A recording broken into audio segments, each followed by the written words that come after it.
teoría general, eh, ha tomado auge y no solamente ha quedado o ha formado parte de una cátedra de introducción al derecho, sino que en cada disciplina y principalmente en la teoría penal se ve esto que ahora eh, se empieza a tomar muy en cuenta ya hace algunos años atrás. Ya, se empieza a tomar en cuenta y ha tomado auge esta teoría, esta construcción conceptual que se hace, ¿no? Porque a veces se explican instituciones más avanzadas técnicamente, instituciones modernas, instituciones nuevas, etcétera, pero todavía no hemos descubierto el verdadero concepto de justicia, por ejemplo, ¿no? Si hay un concepto unívoco o no. El, todavía está en construcción el concepto de persona. De hecho, hemos visto en el Código Civil que hay una nueva reformulación del concepto de persona. Eso quiere decir que el concepto de persona todavía está evolucionando, ¿no? Es más, ahora hablamos de persona no humana, imagínense, ¿no? Es decir, que se sigue avanzando en esa construcción de los conceptos jurídicos fundamentales, ¿no? La idea de sanción, la idea de acto antijurídico, todo eso se sigue reformulando. ¿Hasta dónde tiene que llegar el castigo o la sanción que recaiga sobre una persona? ¿No? Eh, ¿Realmente debe castigarse a una persona o debe ofrecérseles reintegrar nuevamente a la sociedad? ¿No? Todo esto se sigue todavía estudiando, se sigue construyendo y va a seguir. Fíjense, ahora tenemos un nuevo paradigma, hay nuevos códigos procesales, código procesal penal, código procesal civil, que ahora entra en vigencia en junio, ¿no? En donde van a cambiar todos los paradigmas nuevamente. Y ahora lo que viene es la oralidad. Entonces, vamos, en teoría, vamos a tener procesos mucho más abreviados y en forma absolutamente oral, con un discurso que todavía realmente no sé cómo será, pero lo veremos en la práctica, con un discurso que en teoría va a ser de argumentación y de contraargumentación. Todo lo que nosotros ya hemos hablado, ¿no? Eh, Vamos a tener que construir en el acto una argumentación para que vean lo que va a pasar, para que vean lo que va a pasar en cuanto ustedes se reciban, ¿no? En este momento, el Código Procesal Penal de nuestra provincia establece que una vez que es citado una persona como imputado y lo hace el fiscal, la persona se va a presentar con su abogado, lo presentamos nosotros. Pero nosotros todavía hasta ese momento no estamos anoticiados de qué se trata, cuál es la imputación. En ese acto, en un solo acto, en ese mismo momento, se le imputa, se le dice cuál es el delito, se le dice cuál es la pena sancionable, se le dice los hechos, etcétera. Y en ese momento nosotros tenemos que hacer nuestra defensa. En ese momento. El señor fulano de tal es inocente porque ta. Ya tenemos que empezar a actuar ahí en un juicio abreviado. Imagínense, esperen, voy hasta el estudio y ya vuelvo, ¿no? Esperen que me voy a mi biblioteca, denme un cuarto intermedio. Minuto, minuto, no. En un proceso laboral, ¿no es cierto? Tomamos testimoniales, ¿no? Una persona que dice que sí trabajó, la otra persona que no trabajó, y usted como le hacemos preguntas, responde, todo grabado, filmado encima para la tele, ¿no? Y en ese mismo momento el juez nos invita a nosotros, bueno, hagan su alegato final de toda la causa. Ahí, en el acto. Entonces tenemos que decir, bueno, se inicia el proceso por el pedido de la señora fulana de tal, quien trabajó tantos años y todo. Según lo dicho aquí por el testigo tal, refuerza nuestra argumentación, artículo tanto, ley tal, etcétera, etcétera. Por lo tanto, y ahí tenemos que nuestra petición. en el acto. La única forma es conocimiento. Sí, sí, cámara Gesell, por supuesto, eso sigue existiendo, la cámara Gesell sigue existiendo. La cámara Gesell es la posibilidad de interrogar, no es interrogar, sino que prestar declaración, todavía tengo el léxico no de este código, sino del anterior código, hace 3 códigos atrás, en donde se toma declaración de forma especial, en un ámbito especial, a los menores de edad, ¿no? Donde se lo hace con un profesional, psicólogo, un psicopedagogo, que tiene que ver, tiene una especialidad también, tiene que ver con la infancia, ¿no? Y es un lugar como una sala de juegos, ¿no? En donde es como una pecera, porque hay un vidrio, en donde el menor, la menor, la niña, el niño, no ve nada más que con el que está interactuando, que es un psicólogo, ¿no? Y detrás del vidrio están las demás partes. Y en donde con juegos y preguntas se extraen si verdaderamente existió, por ejemplo, un abuso. Sí, a eso se le llama cámara Gesell, como dice Ubaldo. Sí, eso todavía sí. Muy bien. Todo esto como para entrar a modo de introducción, digamos, de lo que nosotros ya hemos visto la unidad 4, nosotros hemos hablado ya de la unidad 5, ¿no?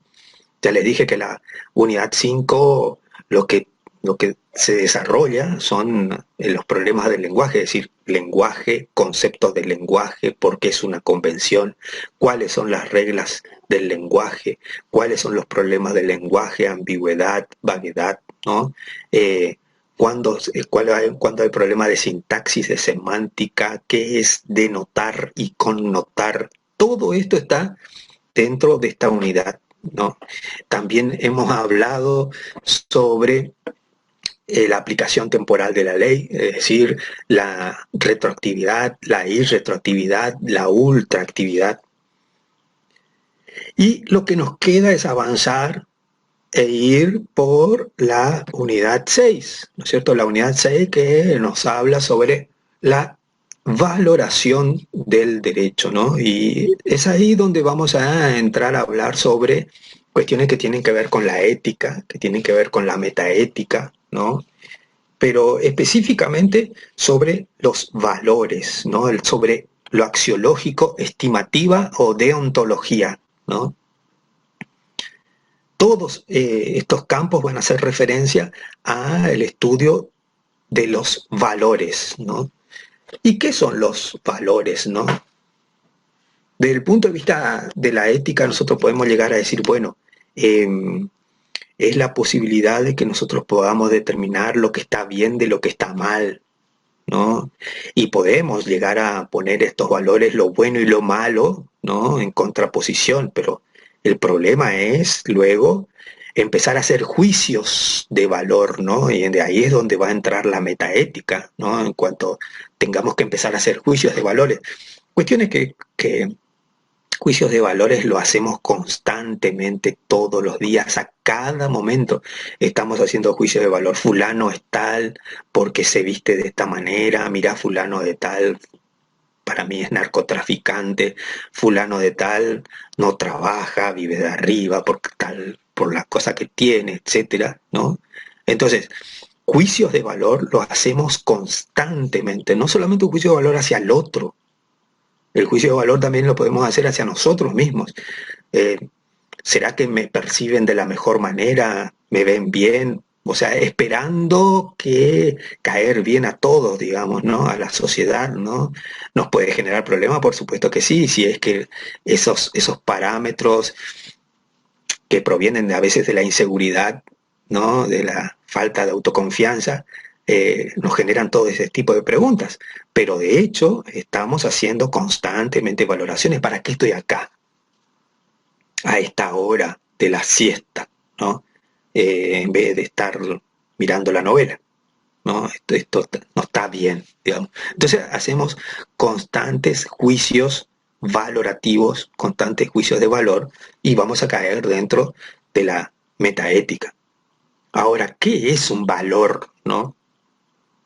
Hay un libro que es de Germán Vidar Campos. Vidar Campos es un constitucionalista, eh, escribe sobre historia argentina también, eh, es un investigador, ya fallecido ya, eh, que ha escrito un libro bastante interesante, siempre lo recomiendo porque me parece muy bueno, que se llama Valor, Justicia y Derecho Natural. Es bastante interesante porque es fácil de leer, es muy didáctico, ¿no? Y cuando habla sobre el valor justicia, lo que hace en las primeras páginas es decir, bueno, ¿qué es valor? ¿No? El valor se le atribuye a un objeto. Por ejemplo, dice Vidar Campos, empezamos a diseñar, a construir desde la piedra una estatua, ¿no? Entonces empezamos a diseñar una estatua, ¿no? Empezamos a cincelar la piedra, ¿no? Para darle forma, ¿no? Le damos formas a esa estatua, pero y la transformamos en otra cosa. La piedra la transformamos en otra cosa, pero esa cosa, ¿qué es? ¿Qué es una estatua? ¿No? La persona subjetivamente, íntimamente, le agregó un valor a eso, a esa piedra. La propia piedra, ya una vez conformada en una estatua, tiene su propio valor. Hay diferentes posiciones. La propia estructura de la piedra, el sustrato, así hablan los autores, ¿no es cierto? Una cuestión es el material del que está compuesto, ¿no? La piedra en sí puede tener su propio valor, porque puede ser, por ejemplo, un mármol de Carrara, digamos, que tiene un valor económico muy alto, ¿no?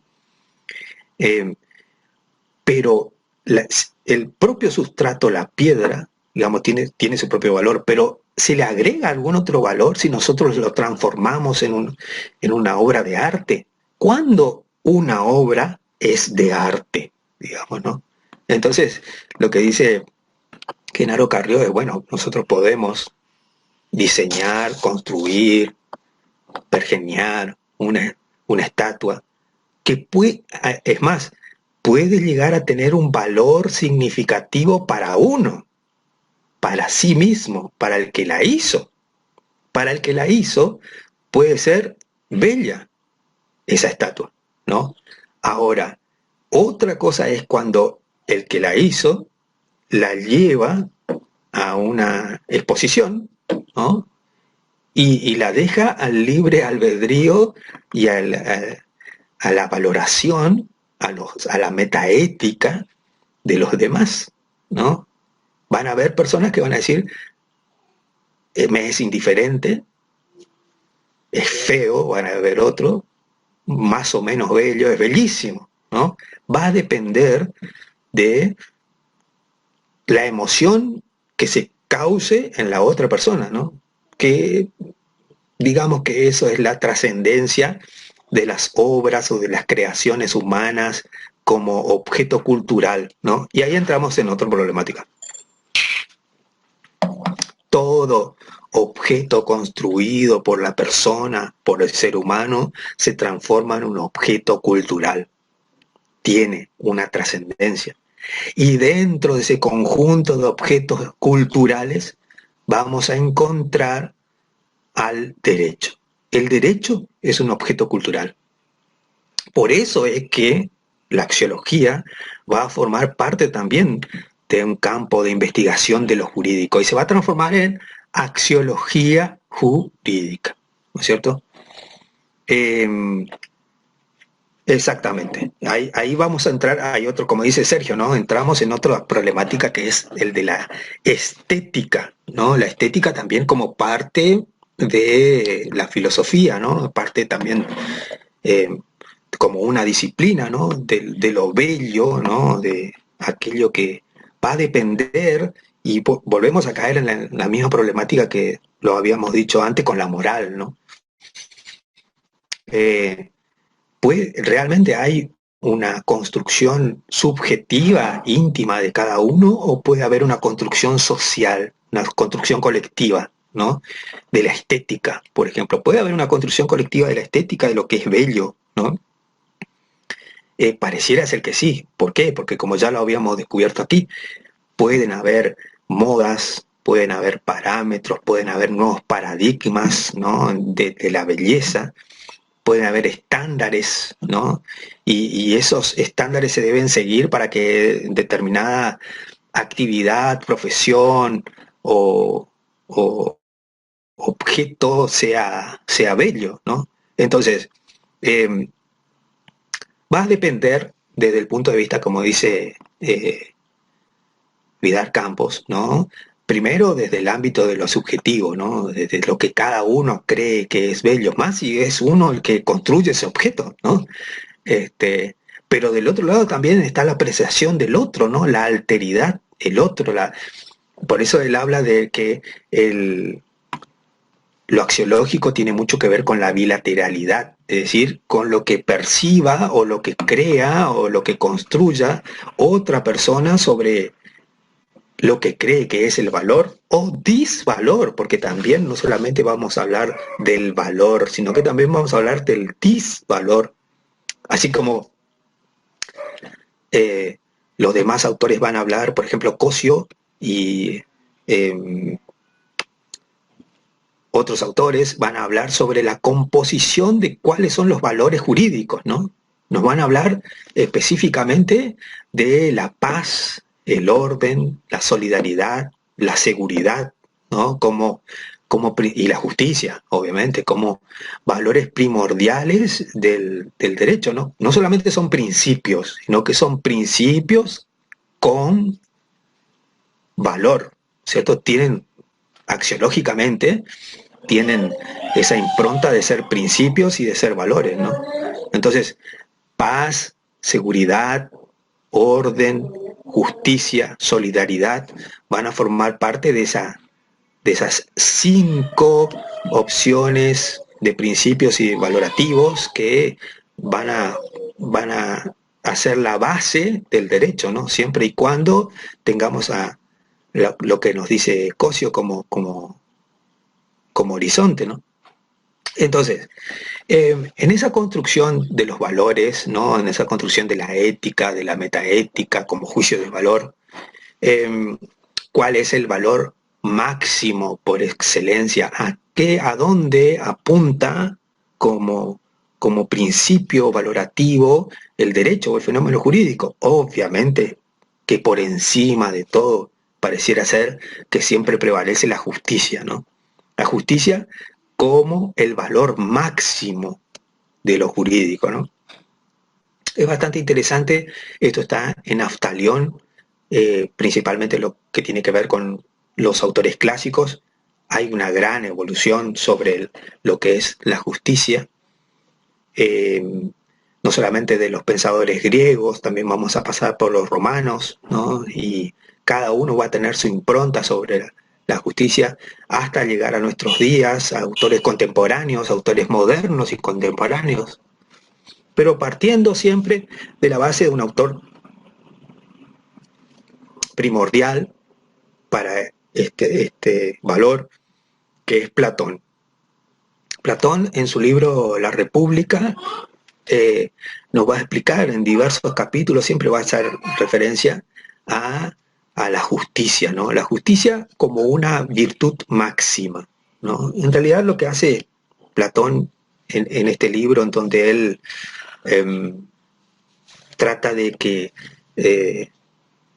de alguna forma transmitir la idea de que hay un banquete, ¿no? En donde hay diversos comensales, ¿no es cierto? Trasímaco, Sócrates, ¿no? Y están discutiendo entre ellos, pero discuten cuál es la mejor forma de Estado que se puede construir, cuál es el mejor Estado, ¿no? Y a partir de allí empiezan utilizando la mayéutica y la dialéctica, es decir, preguntas y respuestas, hasta llegar, es un método así como el que nosotros habíamos hablado de la inducción y de la deducción, ¿cierto? La mayéutica y la dialéctica también es un método, ¿no? Preguntar, responder y ir construyendo el concepto, ¿no? Fíjense que es bastante interesante, siglo IV antes de Cristo, ¿no? Es bastante interesante este autor porque dice Platón en la República, siempre transmito esto en los cursos porque me llama poderosamente la atención.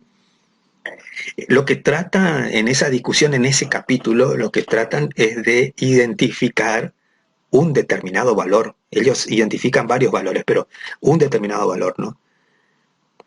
¿Cómo podríamos identificar, pongámonos en aquella época, ¿no? O en esta, no importa, la época que sea, porque la misma situación, el mismo cruce de palabras se da durante siglos. Es increíble. Siempre lo pongo en práctica en los cursos y siempre se da de igual manera, casi replicando el libro. ¿Cuál es el valor valentía? ¿Cómo podemos identificar la valentía? ¿Qué es ser valiente primero? Corajudo sería. Correntino corajudo sería. ¿Qué es ser valiente? A ver, vamos a identificar un valor.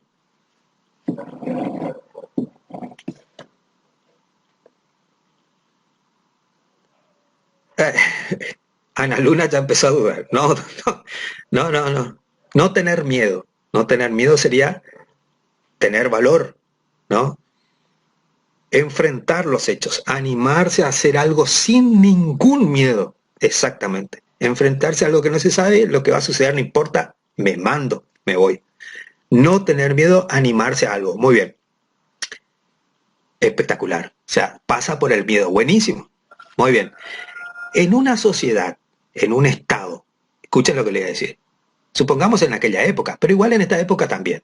En un estado de aquella época y de esta, ¿dónde estaría representada el valor valentía? ¿En qué estamento social, en qué grupo, para no decir estamento porque ahora está mal, en qué grupo social, en qué, en qué profesión debe estar representado?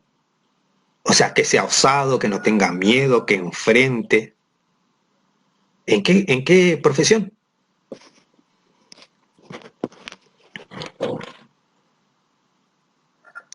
La policía, por ejemplo. Fuerzas armadas.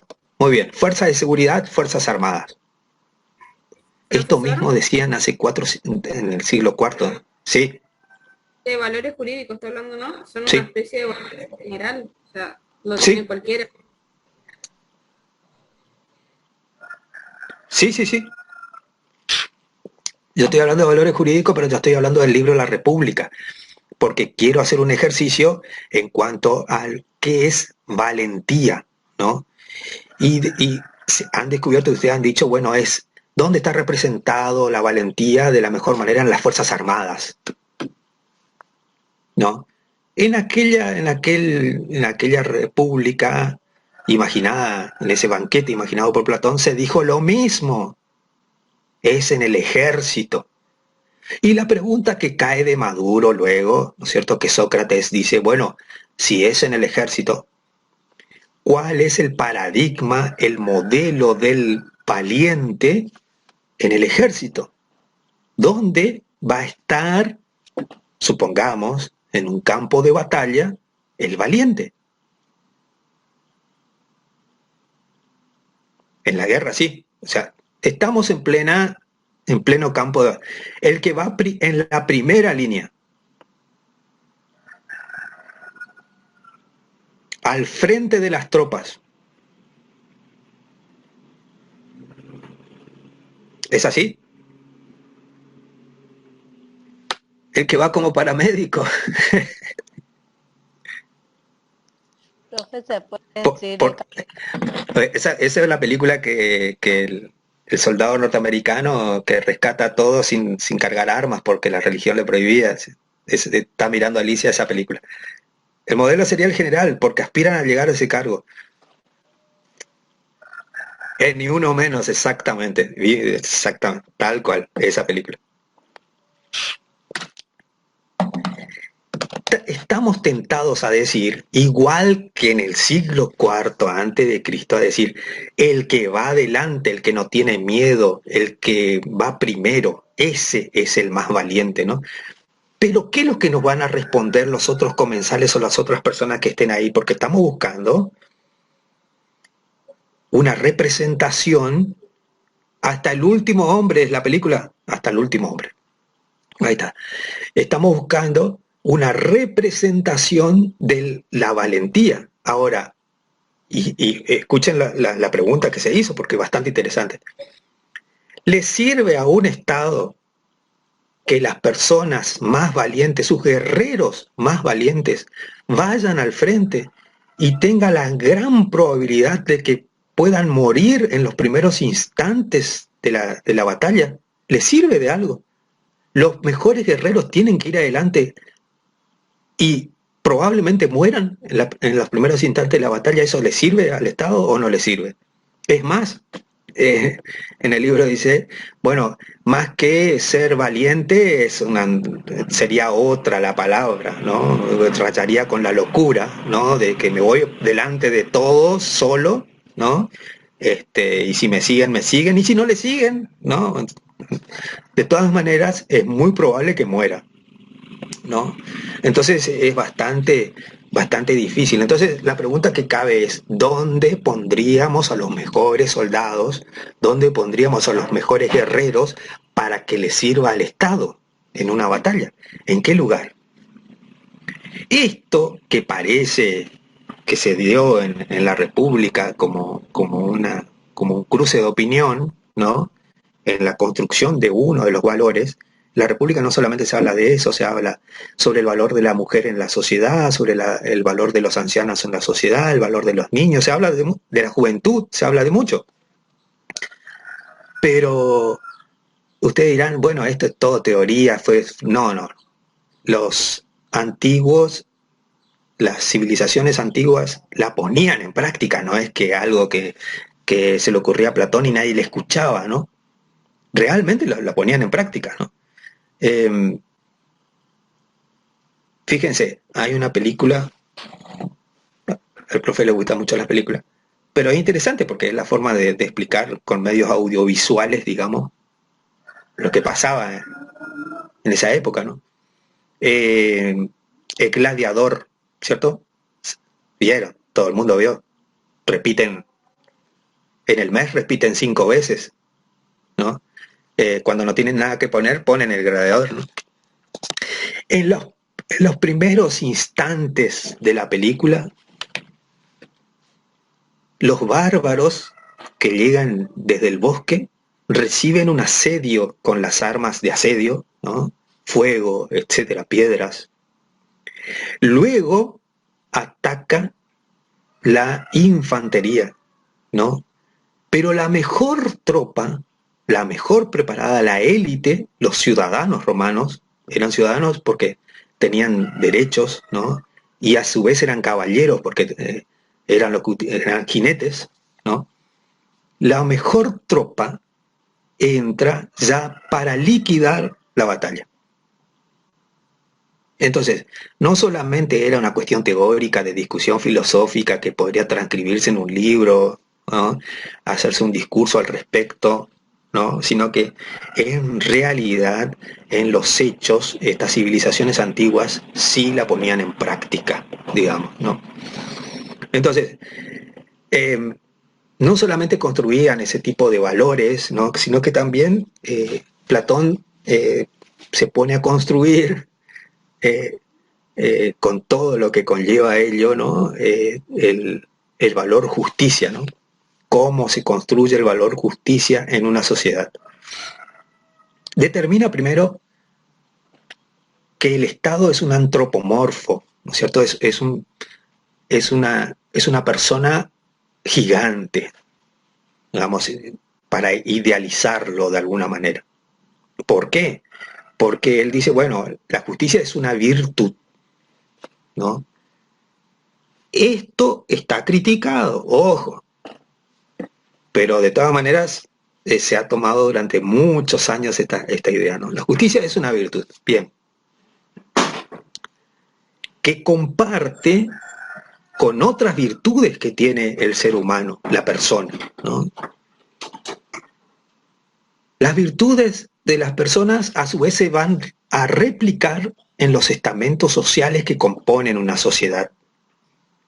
Entonces vamos a encontrar virtudes tales como la valentía, que se va a replicar en el estamento social de los guerreros, ¿no? La sabiduría en la de los sabios o de los magistrados. La templanza, ¿no? La templanza, la laboriosidad también, en los artesanos, es decir, en los trabajadores.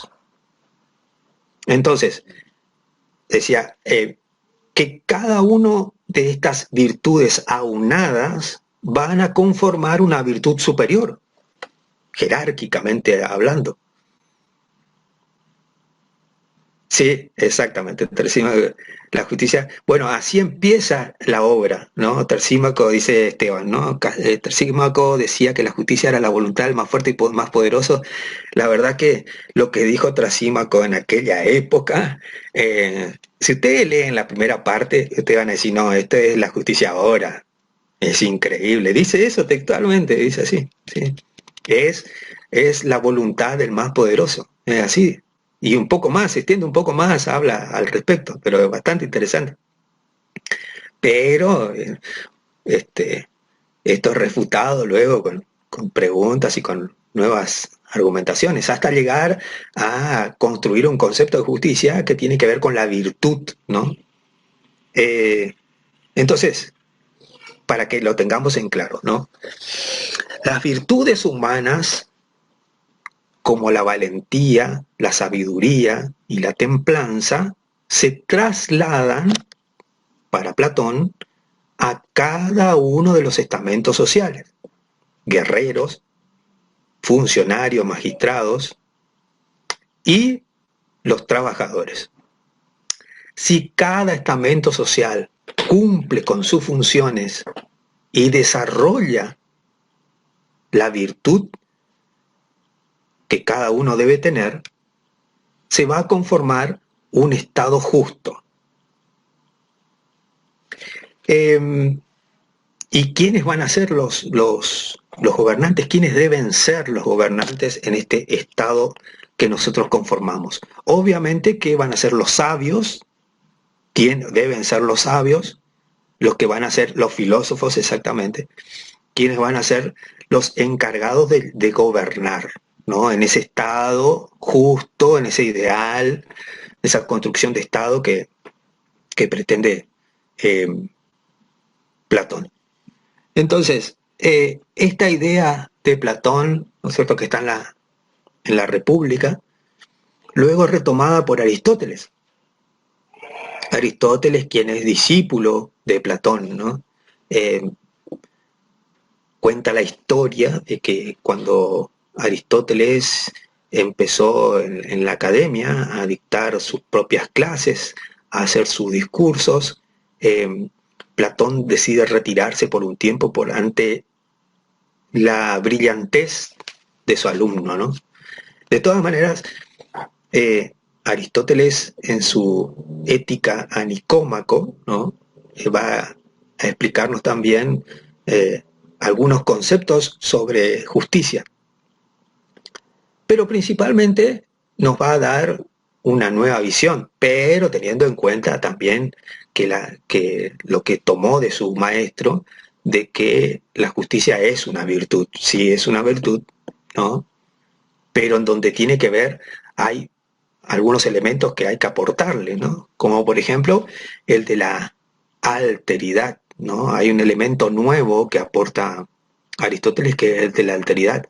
Sí, es cierto, hay visiones de justicia que provienen de la construcción de cada uno, pero en un conflicto puede haber un tercero, que puede ser el juez, puede ser el gobernante, puede ser el magistrado, quien en definitiva es el que desde afuera del conflicto va a tener que decidir quién tiene la razón. Pero a su vez también va a ser una clasificación de la justicia. Va a ser una clasificación de la justicia en justicia conmutativa y justicia distributiva. Al hablar de la justicia conmutativa, él va a hacer referencia específicamente al servicio, a los materiales, a las cosas, ¿no? No a las personas, sino a los servicios o las cosas, ¿no? Al intercambio de una cosa o un servicio, que tiene que ser justo o equitativo. Y cuando habla de lo distributivo, va a hacer relación a los honores o bienes que distribuye el Estado hacia las personas en base al mérito. Mérito, que es una palabra enorme, lo meritorio, ¿no? Que seguramente ahora vamos a hablar sobre él. De todas maneras, también explica que hay que buscar en cada una de las cosas el justo medio entre lo bueno y lo malo. De cada cosa que uno intenta determinar un grado de justicia, para él él lo llama el justo medio, ¿no? Que también es difícil determinar entre los extremos dónde queda el justo medio, ¿no? ¿Cuál sería el justo medio del guerrero, ¿no? La verdad que medio difícil de identificar. Tiene que estar adelante, tiene que estar atrás. No tiene que estar ni adelante ni atrás. ¿Dónde debe estar? No sé todo. ¿Cuál sería el justo medio, no? El justo medio entre un estudiante aplicado que no sale a ningún lado y el estudiante aplicado que sale de vez en cuando. ¿Cuándo uno empieza a ser vago y cuándo uno no es vago, ¿no? Hay que buscar el justo medio. Para Aristóteles hay que buscar el justo medio. Entre la diversión y la falta de diversión. Que Aristóteles entendía de que entre cada cosa siempre hay un justo medio, que hay que encontrarlo, ¿no? Y esto daba la posibilidad de hablar de cuestiones tales como la equidad, ¿no? Pero a su vez también decía, bueno, en esa relación, en esa justicia conmutativa, hay entre los ciudadanos respeto. ¿Por qué? Porque en ese intercambio de bienes y servicios que se da es una relación que se da entre los ciudadanos, ¿no? Entre los ciudadanos entre sí de un Estado. Cada uno respeta, ¿no? Y los bienes y servicios que realiza como intercambio, ¿no? Y no se debe dar más ni se debe dar menos, ¿no? Eh, ni de más ni de menos, sino que tiene que ser el intercambio justo. Por otro lado, cuando hablaba de justicia distributiva, es una relación desde el Estado hacia los ciudadanos, ¿no? Viene del Estado hacia los ciudadanos, en base al mérito. Obviamente que él estipulaba de que cabría la posibilidad de desigualdades, ¿no? No es que, y esto lo vamos a ver un poco hacia atrás, entre paréntesis, nos vamos hacia atrás al comienzo de la clase, no implica el término justicia hacer una referencia taxativa a la igualdad. ¿Por qué? Porque inclusive tratar a todos por iguales, como diría Hart, puede conllevar una injusticia. Porque no todos somos iguales. Es más, nadie es igual a nadie. Todos tienen sus propias particularidades, ¿no? Avanzamos, volvemos otra vez a Aristóteles. Entonces, en esa justicia distributiva, Aristóteles dice, bueno, en base al mérito, se pueden otorgar beneficios en bienes y honores a ciertas personas, desigualmente, ¿no? ¿Qué quiere decir mérito?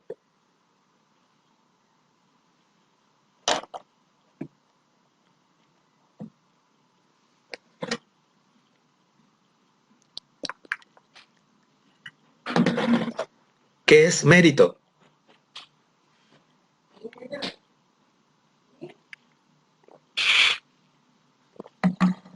A ver. Atributo de la persona, reconocimiento, dar a cada uno según su esfuerzo. En realidad, Aristóteles decía dar a cada uno lo suyo. Eh, Merecimiento es otra, merecer algo, pero ¿por qué? Recompensa por dichos actos. ¿Qué tipo de actos? Porque no todo es meritorio, ¿no? Sí, obviamente que son logros, pero ¿qué logros? O sea, hay logros que no caerían dentro de la categoría de meritorio. Derecho a recibir algo por lo que hago, bueno, pero a ver, el hecho de que, a ver, me inscribo para estudiar en la carrera de abogacía, ¿es meritorio que yo esté estudiando? ¿O simplemente estoy cumpliendo con mi deber? ¿No? Lo que se merece debida recompensa. ¿Debida recompensa de qué? O sea, el mérito es aquello que justifica un reconocimiento, exactamente, justifica un reconocimiento. ¿Pero por qué? ¿Valor o importancia que tiene una cosa? Sí, sí, sí. Pero justifica un reconocimiento. Ahí creo que hay un indicio de la construcción de mérito de Aristóteles. Pero ¿por qué algo justifica un reconocimiento? Sí, es por el esfuerzo, dedicación o algo. Para que lo tengamos en cuenta, ¿no? Un incentivo es otra cosa. Motivación tampoco, ¿no? A ver, primero hablemos de la actualidad, ¿no? No pago los impuestos de bienes inmuebles durante todo el año. Mi vecino paga los impuestos de los inmobiliarios el 3, cada 3, el día 3 de cada mes, ¿no? Si yo no pago todo el año, ¿qué voy a esperar a fin de año?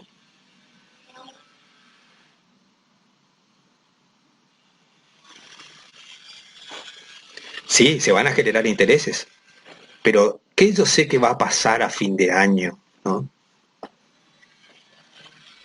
No sé si hay sanción. Sí, se va a tener deuda, por supuesto.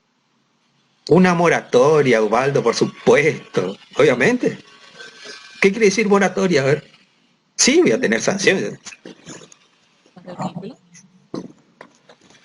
¿Cómo? Una facilidad de pago, ¿no es cierto? Inclusive se nos van a quitar parte de los intereses, si no nos quitan todos los intereses, o inclusive hasta parte de la deuda histórica. Pague antes del 24 de diciembre el 60% de su deuda y tiene libre deuda. ¿Y el que pagó todo el año? ¿Eso es meritorio o no? Pareciera ser que no, ¿cierto? La motivación, el incentivo, para que lo veamos desde este punto de vista, desde esta óptica del 2021, ¿no? El incumplimiento acarrea beneficios. No es meritorio. No hace falta realizar actos meritorios para obtener beneficios. ¿Qué decía este? Es más, salgo mal en el curso nivelatorio, tengo un recuperatorio, que nos van a cortar. Nos van a cortar. Salgo mal en ese recuperatorio, tengo otro recuperatorio. Sí. Salgo mal en ese recuperatorio, tengo otro recuperatorio. En algún momento, en algún lugar del país, ¿no? El hecho de no estar presente en todo el año en la escuela, a fin de año uno iba una semana y ya pasaba. Es más, se pasaba sin rendir, pero en otros lugares del mundo. ¿Qué es el mérito, en definitiva, no? Tiene que ver con los actos que realiza hoy, fue muy bien explicado acá, pero en esa época, ¿no? De todas maneras, trasciende las épocas, ¿no? Mérito no es cumplir con el deber o la responsabilidad o la obligación asumida, ¿no? El hecho de que pague las cuentas no quiere decir que sea meritorio, ¿no? El hecho de que estudie y salga bien, ¿es meritorio? No, no. Es un reconocimiento a algo, ¿no? Un reconocimiento a un esfuerzo que va más allá de esto, ¿no? En ese momento, en aquella época, la distribución de la riqueza en forma desigual se daba a aquellos guerreros que habían en el campo de batalla, habían hecho algún acto de arrojo sin igual. Entonces eran recompensados de alguna manera por su actuar meritorio, más allá del deber, más allá del deber, ¿no? Entonces, de esa manera es que se construye el mérito. A nosotros nos cuesta construir el concepto de mérito. ¿Pero por qué? Porque nos cuesta conceptualizarlo, utilizarlo y decir qué es mérito, qué es lo meritorio, porque hay pocos ejemplos.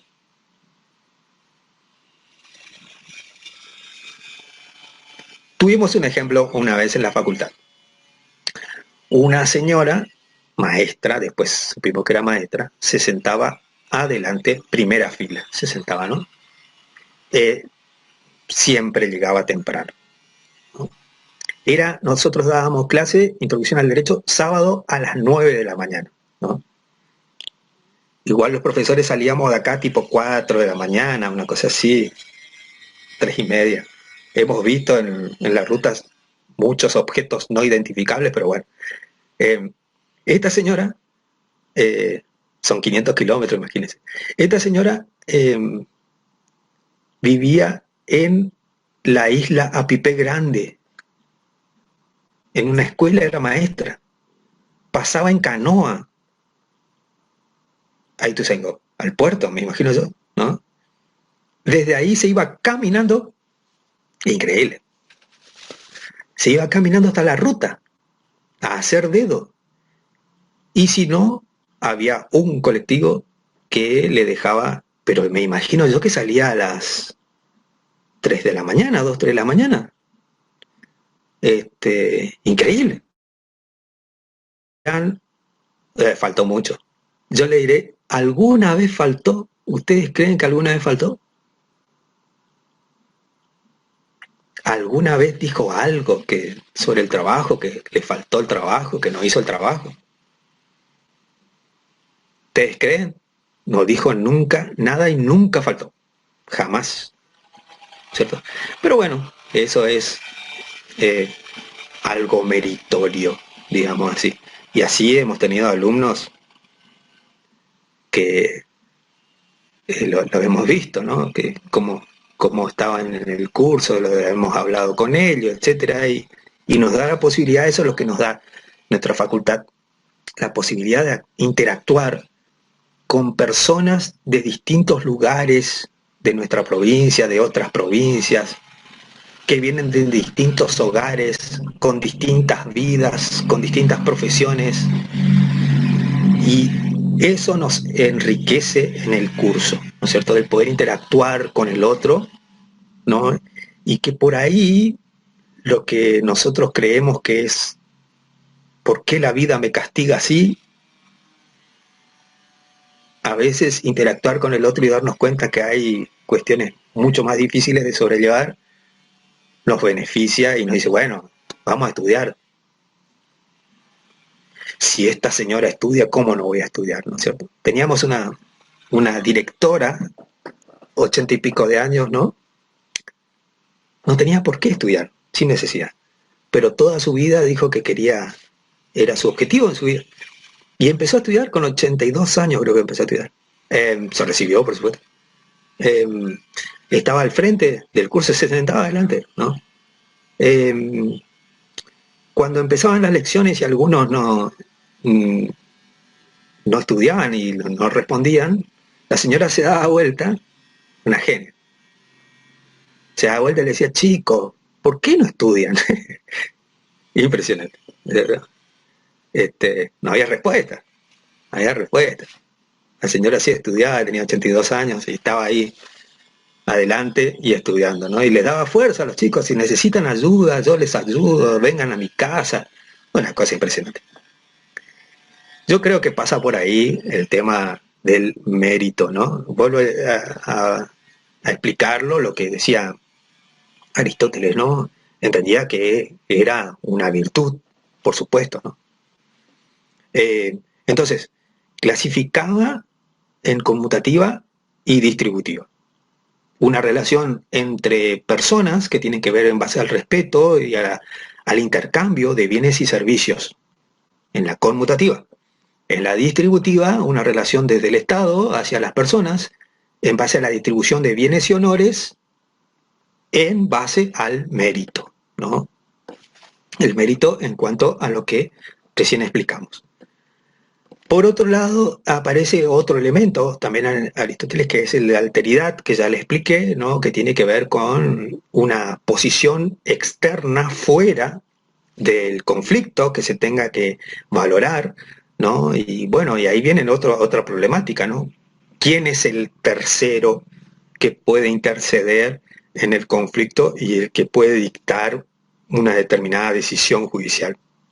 ¿Cómo está capacitado? ¿De qué forma? ¿Es realmente objetivo? ¿Es imparcial?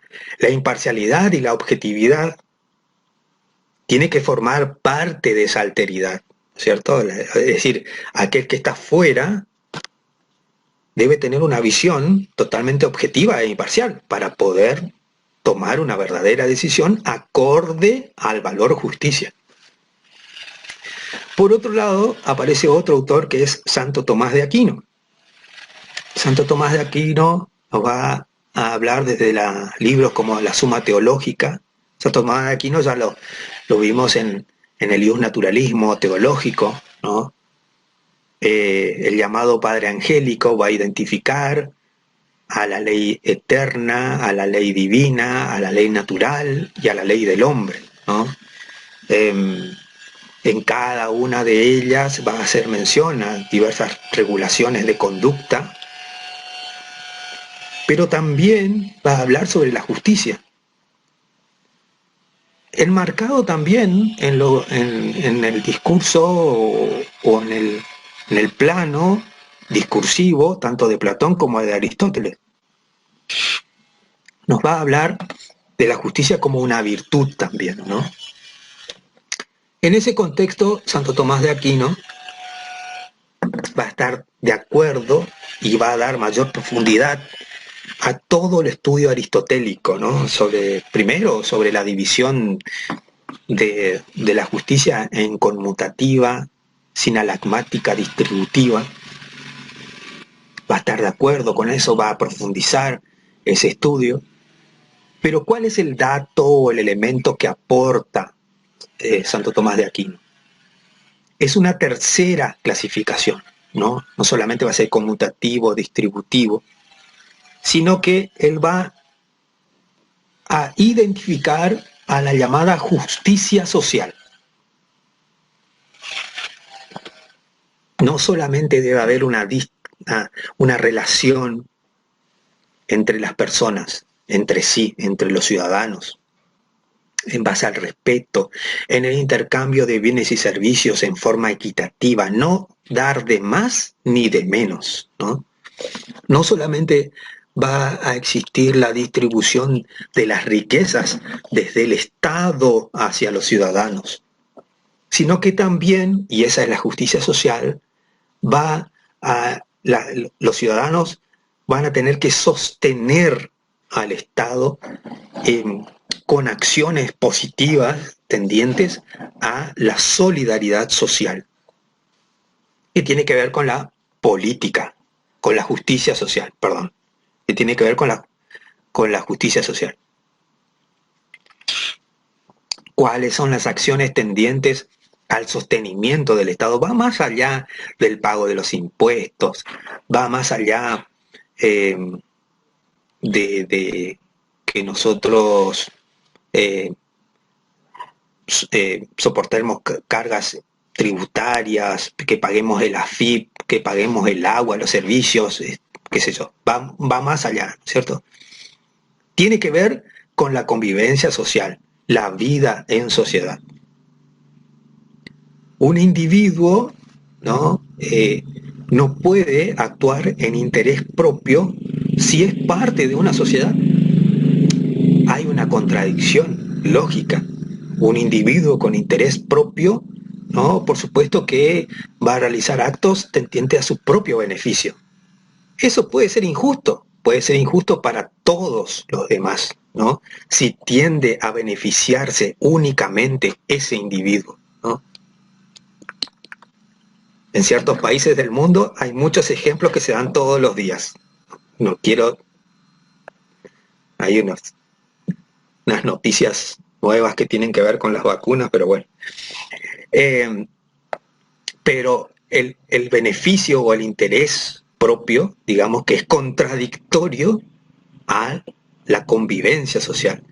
¿Qué está por encima del interés individual, ¿cierto? En una convivencia social.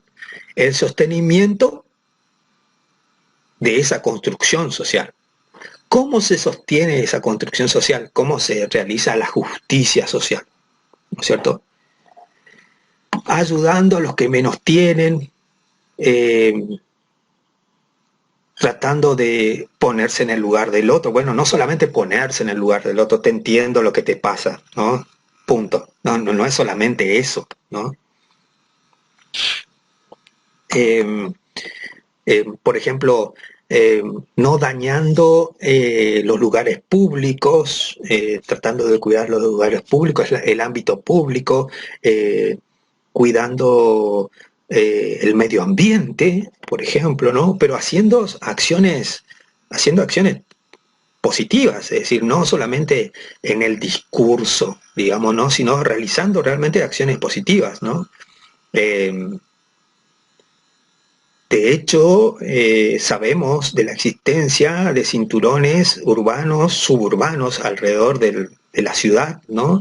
Con un alto grado de carencia, ¿no? Y que de todas maneras, y esto tiene que ver con la justicia, el Rawls lo vuelve a hablar nuevamente un poco más adelante,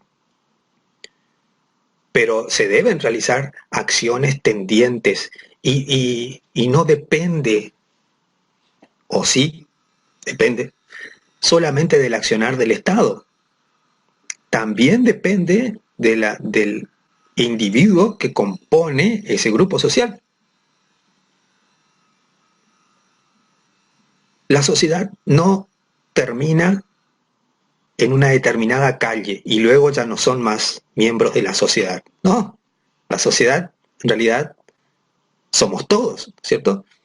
No, va más allá de la empatía, claro, sería realizar acciones tendientes al sostenimiento de la convivencia social, de la mejor manera, ¿no? Pero bueno, es para pensarlo, ¿no? Luego aparecen otros autores un poco más modernos como Kelsen. Va a aparecer nuestro amigo Kelsen y nos va a hablar desde otro punto de vista con otros elementos, ¿no? Sí, están todas así, por supuesto. El pensamiento de Kelsen realmente es paradigmático. Es una, a ver, es como que venimos hablando en una sola dirección y cuando aparece Kelsen en la historia jurídica, se cambia totalmente de dirección. Hay como dos caminos paralelos, digamos, todos y después Kelsen. Es una nueva forma de pensar, ¿cierto? El hecho de que Kelsen, la teoría pura del derecho, diga, bueno, hay una doble depuración metodológica, como que todos quedaron con un emoji, ¿no? Así, como diciendo, así, ajá, ¿no? Y no entiendo, ¿no? Es un cambio de paradigma, totalmente, ¿no? Entonces, en cada institución jurídica va a aparecer eh, opiniones que crecen porque cambia todo, reformula la teoría del derecho, la reformula totalmente. Es más, luego de Kelsen aparecen otros autores que hablan sobre el trabajo de Kelsen, ¿no? En la teoría pura del derecho, les puedo asegurar, creo que contiene 200 páginas, nada más que eso. Ustedes dirán, venimos hablando de la teoría general del derecho, de la teoría pura del derecho desde que empezó el curso, y van a seguir hablando hasta que terminen la carrera. Y si ustedes llegan a ver el libro, van a decir, pero no puede ser. Van a decir, es esto nada más. Con eso nada más se hizo mucho, ¿no?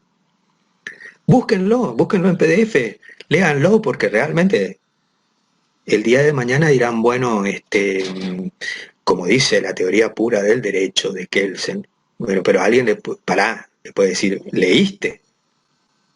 No, no, no. Te pones, no, no, léelo, léelo.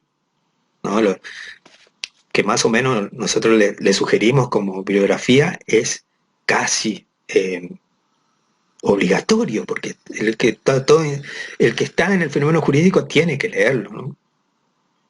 Sí, hasta León hace una referencia, bueno, eh, eh, teniendo en cuenta que él no solamente escribió la teoría pura del derecho, escribió otros libros más, Teoría General del Estado, por ejemplo, es un libro impresionante que habla sobre sistema jurídico, sobre la estructura del Estado, etcétera.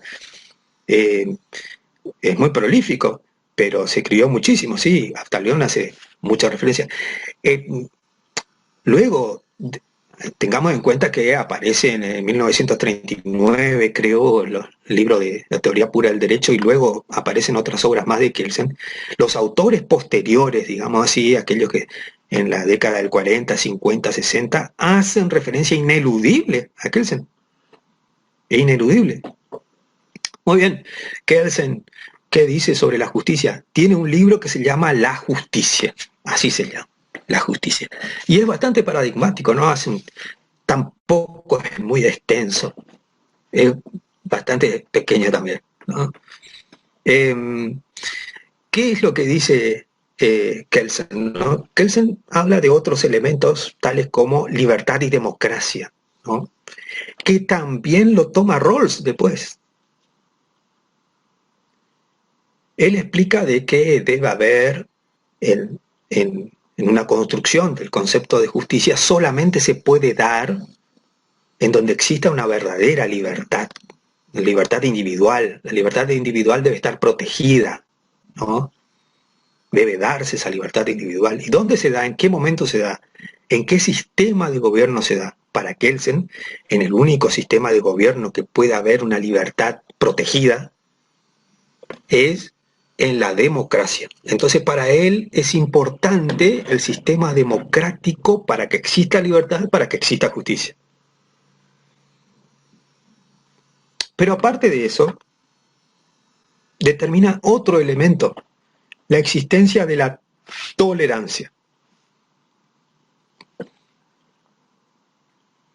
Es decir, hasta aquí hemos nombrado elementos tales como la alteridad, ¿no? El mérito, pero Kelsen dice, bueno, va un poco más allá esto, ¿no? En la relación entre los ciudadanos, entre sí, porque en definitiva no importa que sean magistrados, no importa que sean funcionarios, no importa que sean quien sea, ¿no?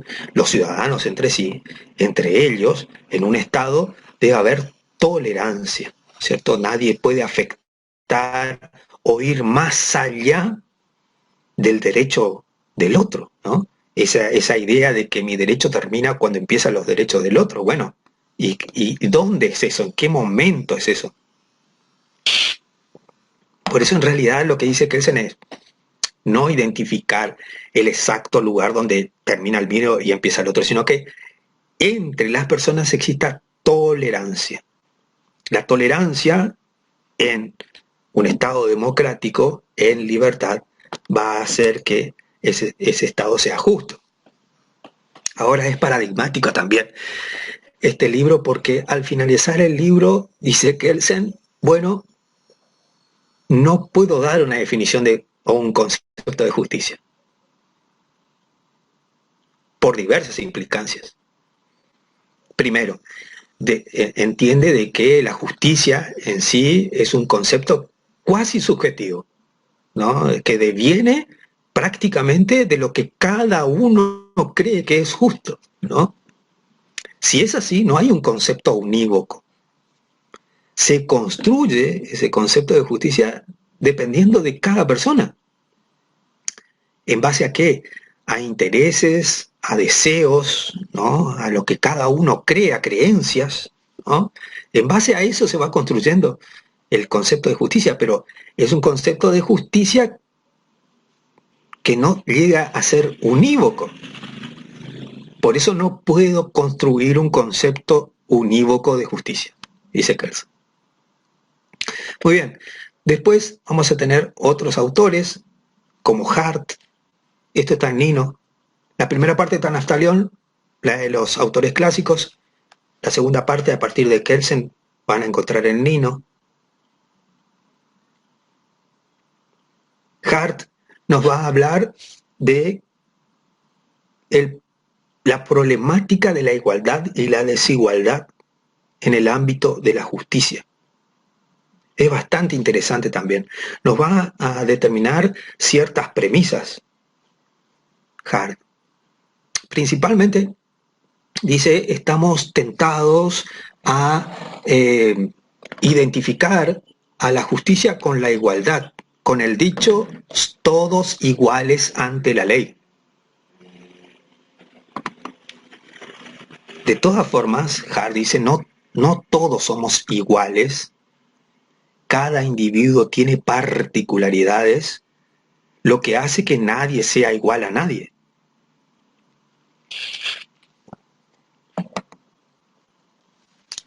El hecho de que la justicia trate a todos por igual, que esta sea la definición, conlleva o conllevaría algún grado de injusticia. En algún momento puede haber un injusto. Por lo tanto, en realidad, la premisa que se debe construir es la siguiente, dice Hart. A los iguales de igual manera y a los diferentes de diferente manera. A los iguales se debe tratar de igual manera y a los diferentes de diferente manera.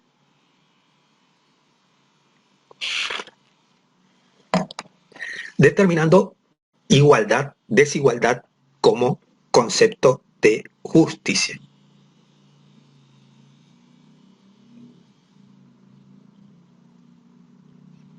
Luego aparece otro autor que es John Rawls. Rawls es un profesor de Harvard. Hace algunos años murió, falleció.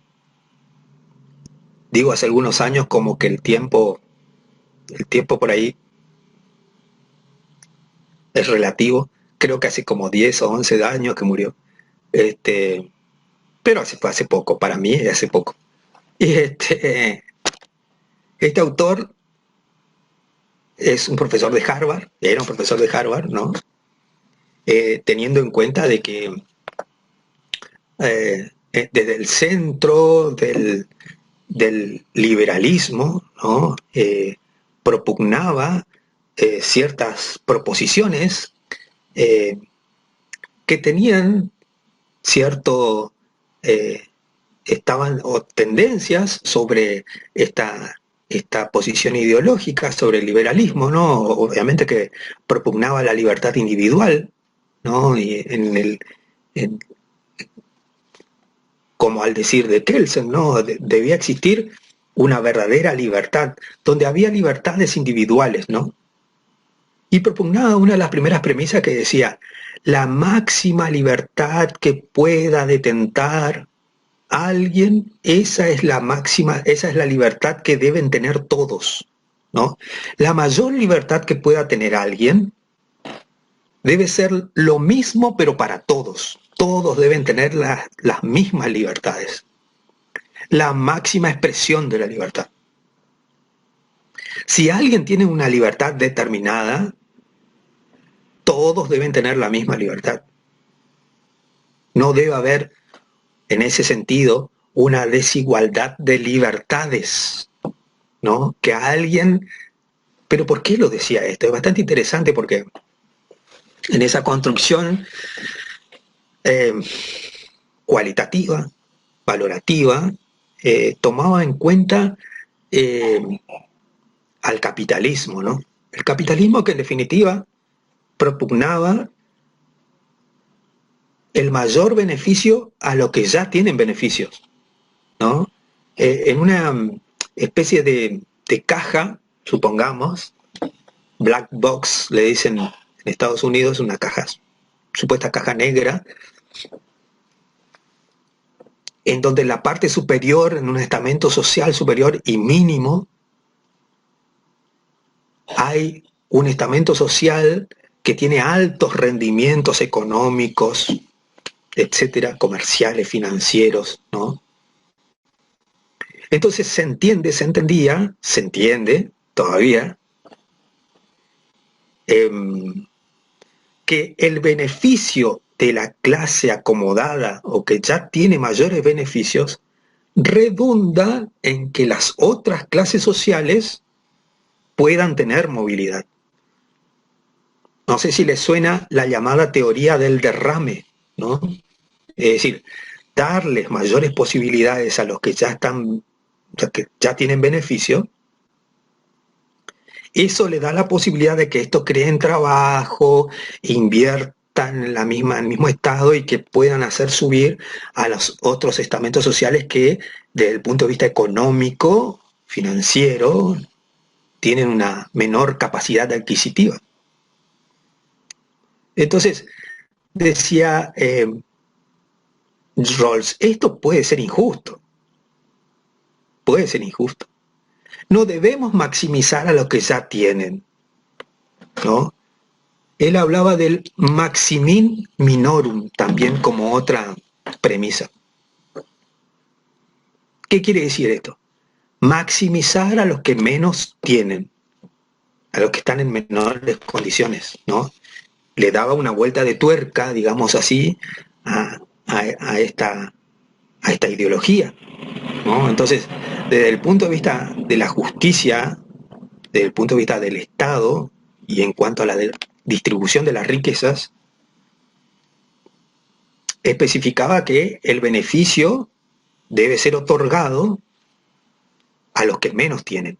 De esa forma, los que están en el más bajo nivel del estamento social van a empujar a las otras clases sociales.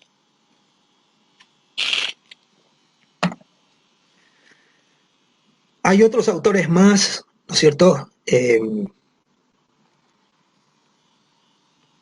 profesor siempre hace mención a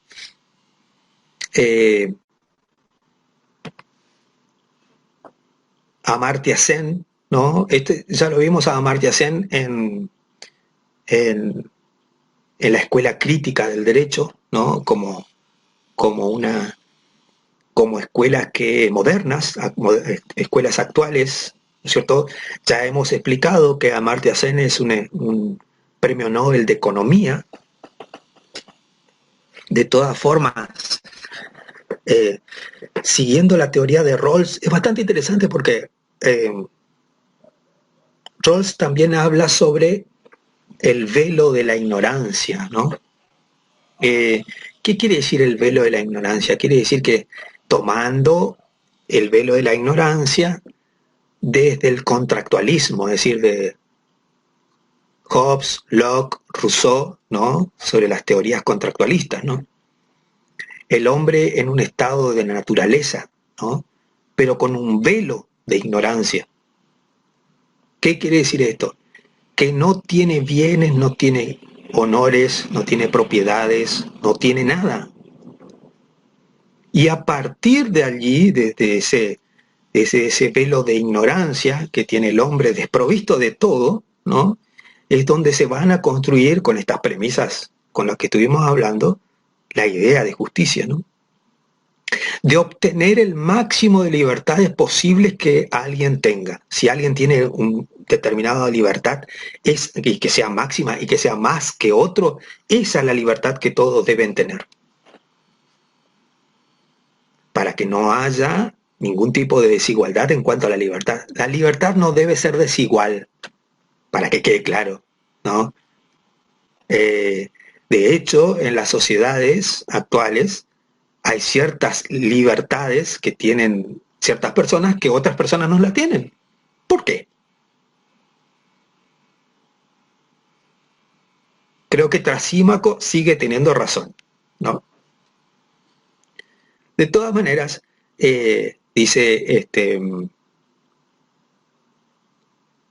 este autor, Amartya Sen, desde el punto de vista económico, ¿no? Lo que hace es, hace una interrelación entre la idea de justicia, desarrollo y pobreza. Partiendo de la idea de que Amartya Sen es indio, ¿no? Que estudió y a dar clases en Estados Unidos y en Inglaterra, y luego volvió a la India a seguir dictando clases y escribiendo. Y él explicaba que, desde el punto de vista también tomando la idea de justicia social, la idea del contractualismo, ¿no? De John Rawls, la idea de la libertad, etc. También explicaba, bueno, hay ciertas cuestiones que se dan en la realidad que no pasan por las cuestiones teóricas y que tienen que ver con la pobreza de los estados, ¿no? Las situaciones ideológicas o decisiones políticas que hacen que un grupo social quede totalmente fuera del sistema, generando una pobreza. Entonces, generando pobreza. Entonces, dice Amartya Sen, entre otras cosas, bueno, un Estado que tiene un alto nivel de pobreza, ¿no? Y no se ocupa de esa problemática, obviamente que es un estado en donde no hay una verdadera justicia. En algún punto, de alguna manera, hay injusticia en ese estado, ¿no?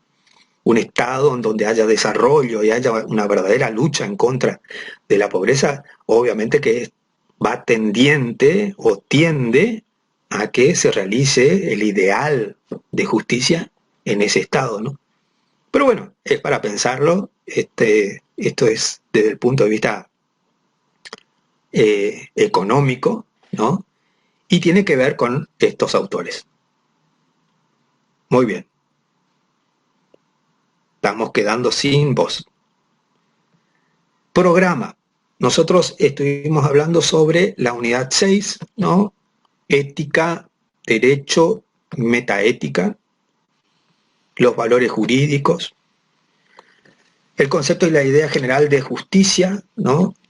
Hablamos de Platón, Aristóteles, Santo Tomás, Kelsen, Hart, Rawls y Amartya Sen. Para hacer un trabajo práctico, ustedes van a buscar, y esto está en el libro del Dr. Gómez y está en Nino, trabajo práctico. Van a hacer una monografía de investigación y desarrollo sobre estos autores. O sea, teorías de la justicia de Stambler.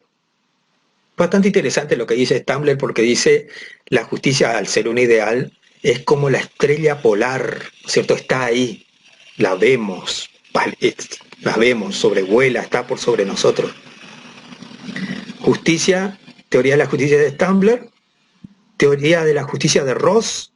Acuérdense que Ross era ese teórico que hablaba sobre los órganos primarios, ¿no? Teoría de la justicia de Perelman. El elemento clave en Perelman, entre uno de ellos, es la idea del auditorio en la idea de la justicia. Y por último, la teoría de justicia de Nozick. Nozick es una evolución de Rawls, ¿no es cierto? Es bastante interesante, hace una crítica, una exposición sobre la posición de Rawls sobre la teoría de la justicia. Muy bien, estimados alumnos, nos van quedando pocas tinta en el tintero, pocas plumas en el ala, pocos jugadores, pocos caramelos en la caramelera,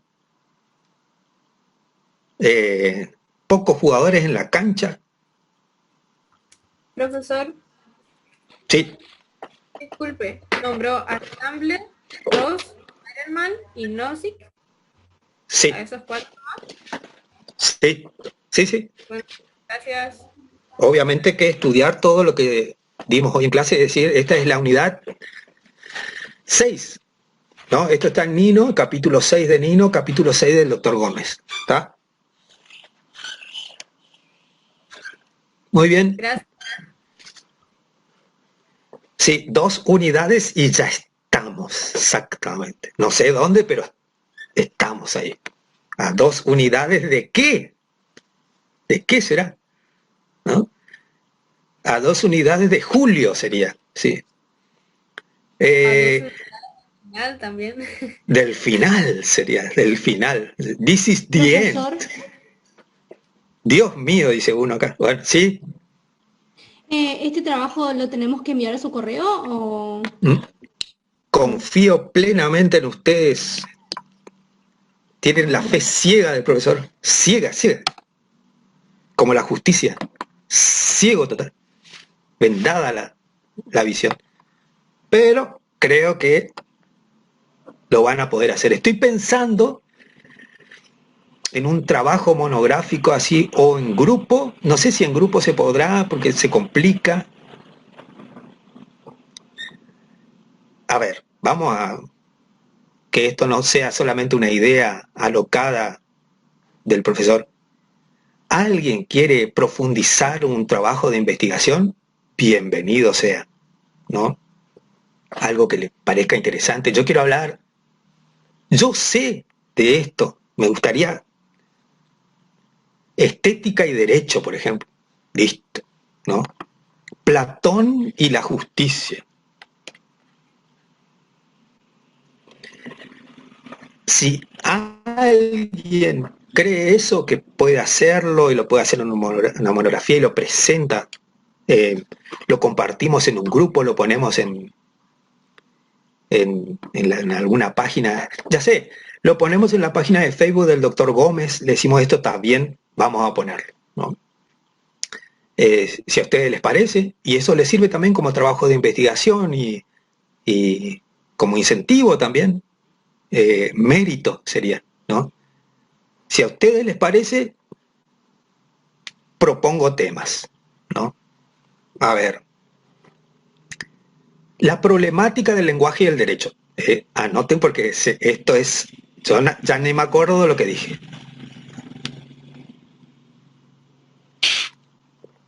El que quiera hacerlo, esto es a discreción. Pero creo que, bien, Luna va a hacer el positivismo, del positivismo formalismo jurídico me parece sumamente interesante porque está interconectado con norma y sistema jurídico. Esteban va a hablar sobre la República, algo con la República. ¿Qué dice la justicia, la República? ¿Qué dice en el libro La República sobre justicia? A ver, otros temas más.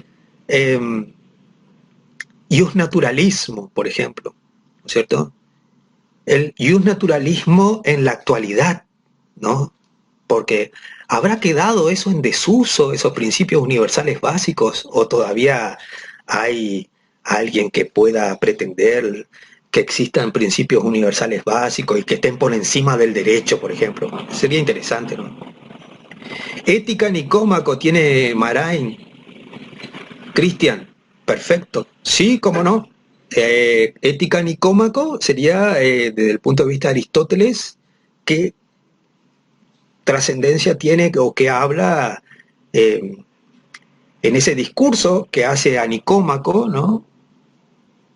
Aristóteles, hablando sobre justicia. No, ya mismo no. Lo vemos en la clase que viene si quieren, me pueden pasar por correo también, me dicen yo voy a hacer tal cosa y voy anotando en una lista, así más fácil, más fácil. La justicia actual, bueno, a ver, Salomé podría hablar, los jueces, influencia de los medios de comunicación con las decisiones judiciales. O sea, y ahí tendrías que ver objetividad, etcétera. Objetividad, imparcialidad, independencia. Del Código Civil, sí, Brian puede ser persona en el Código Civil. Cecilia sobre arte, me interesaría estética, el valor estética. ¿Sí?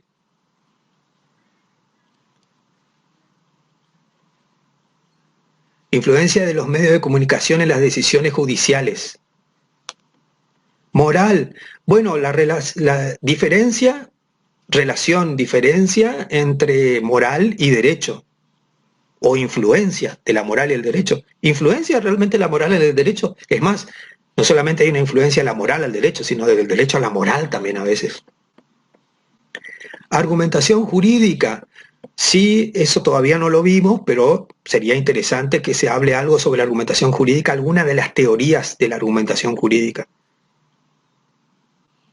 Yo creo que tómense esta semana para concretar esto, vamos a concretar, y tenemos todavía 3 clases, tenemos 3 semanas todavía, ¿no? Dale, Cecilia. Estética, estética desde el punto de vista de cómo se conforma el valor belleza, ¿no? Y si tiene alguna implicancia la estética con el derecho. Religión en el derecho actual son 2 ámbitos diferentes, pero bueno. Para eso, por ejemplo, hay cuestiones o institutos del derecho que por ahí tienen una opinión de la religión. Por ejemplo, el divorcio, el aborto, la eutanasia. Sería interesante eso. Teorías jurídicas sobre el concepto de derecho. ¿Eso es lo que decís, Agostina?